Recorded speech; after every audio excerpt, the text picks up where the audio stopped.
उम्मीद करते हैं कि आप लोग अच्छे होंगे। आज बात करते हैं हम नंबर सिस्टम पे। नंबर सिस्टम मतलब कि नंबर का बंटवारा। ठीक, नंबर का जो क्लासिफिकेशन है, मतलब किस तरीके से नंबर किसके अंडर में आते हैं, वो सारी चीज़ें आज हम थोड़ा डिस्कस करेंगे।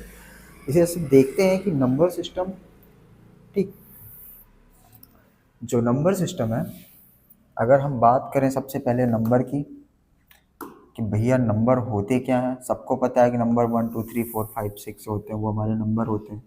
ठीक, उसी हिसाब से पर एक विस्तार रूप अगर हम देखें कि नंबर सिस्टम का, कि हमारा क्या होता है, वो कुछ इस तरीके से है कि नंबरों का जो बंटवारा किया गया है कुछ इस तरीके से किया गया है। ठीक, देखिए अब नंबर को जो है ना, नंबर को हमेशा 2 पार्ट में डिवाइड किया गया है। एक तो रियल नंबर होता है और दूसरा इमेजरी नंबर होता है। मतलब कि एक वास्तविक संख्या, दूसरी काल्पनिक संख्या।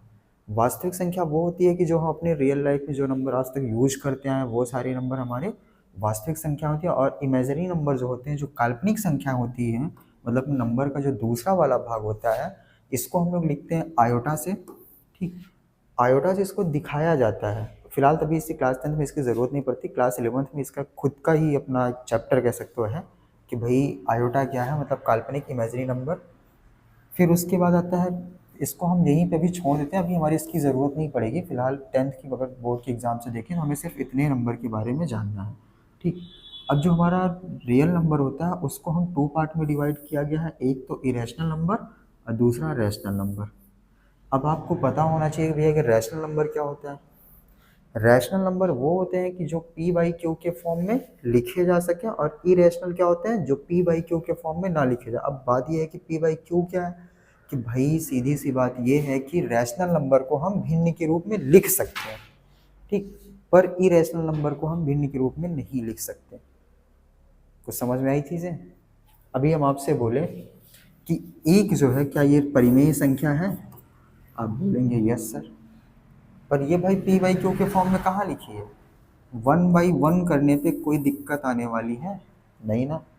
अब मान के चलिए आप कि ये अब p बाई क्यू के फॉर्म में हो चुका है, तो ये रैशनल नंबर है, होता है। अब पर इरेशनल नंबर क्या होते हैं हमारे, सबसे पहले तो आता है भाई हमारा पाई, √2, √3।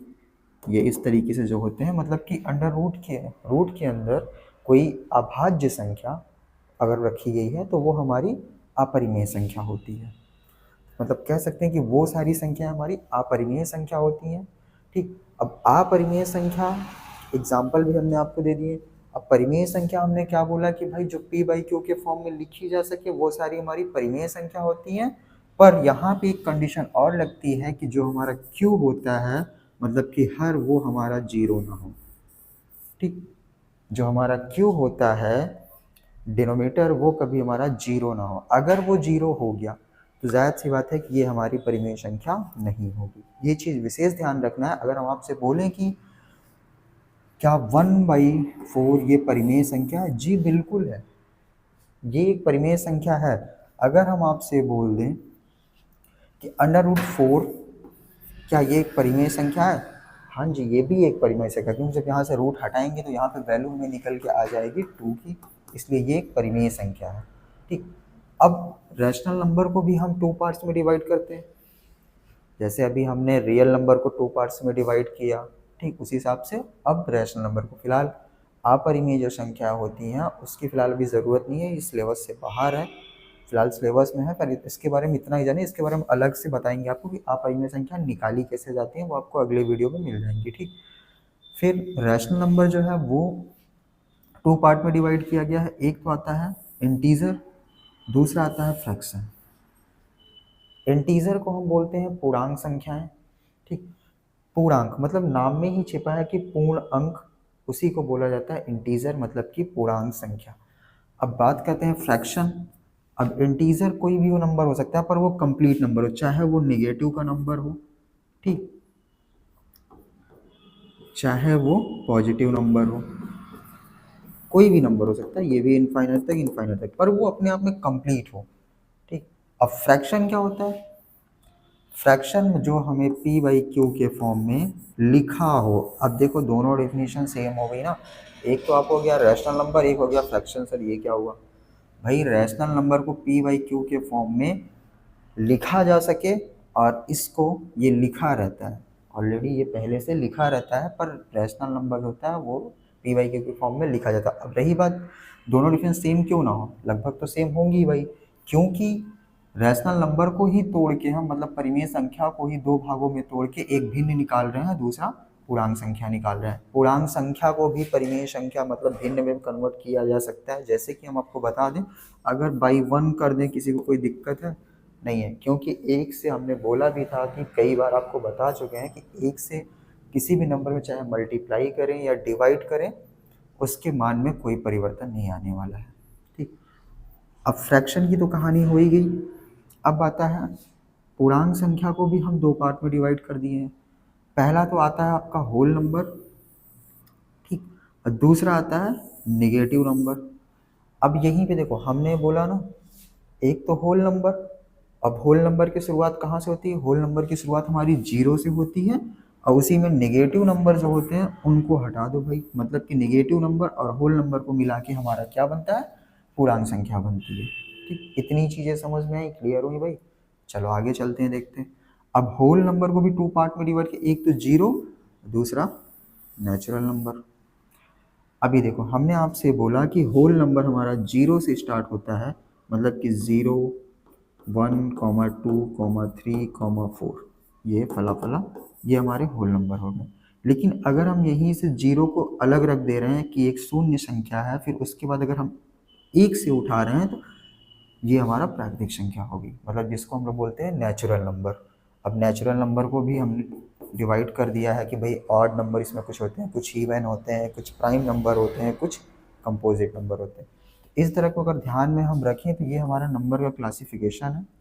ठीक, इसी हिसाब से सारे नंबर को डिवाइड किया गया है। अब आगे देखते हैं क्या है भाई, थोड़ा इस पर क्वेश्चन भी लगा लिए जाए कि ये क्वेश्चन बताए किस तरीके से आते हैं थोड़ा एग्जाम में, वो भी देख लेते हैं। ठीक, चलिए सबसे पहले आपके सामने आ रहा है every rational number is also, मतलब प्रत्येक परिमेय संख्याएं भी क्या होती हैं, एक प्राकृतिक संख्या होती है, ठीक, एक पूर्ण संख्या होती है, एक परिमेय संख्या होती है, इज अ रियल नंबर, एक वास्तविक संख्या होती है। जितनी भी प्रत्येक परिमेय संख्या है वो सारी की सारी हमारी क्या होती हैं, एक वास्तविक संख्या होती हैं, क्योंकि अभी हमने आपको बताया था पीछे जस्ट तुरंत कि वास्तविक संख्या को ही मतलब बोल सकते हैं कि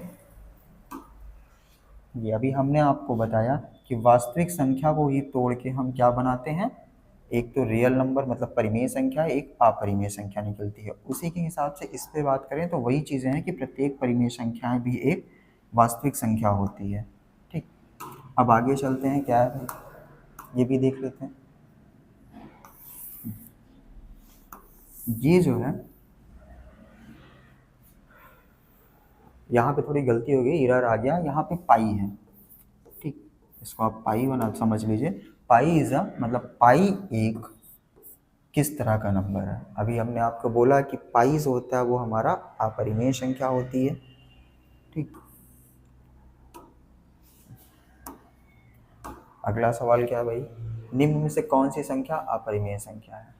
अब बताइए इसमें से निम्न में से कौन सी संख्या अपरिमेय संख्या। अभी वही चीज़ें हमने आपसे बोला कि अगर वो कंप्लीट वर्ग है, वो अभाज्य संख्या नहीं है, तो उसका मान कुछ और निकल के आता है। जैसे कि यहाँ पे अगर हम इसकी बात करें तो ये मान हो जाएगा 4, और इसका मान कितना होगा 5, 4 और 5, ये सारी तो परिमेय संख्या। पर √7, अगर √7 की बात करें तो ये हमारी अपरिमेय संख्या होगी,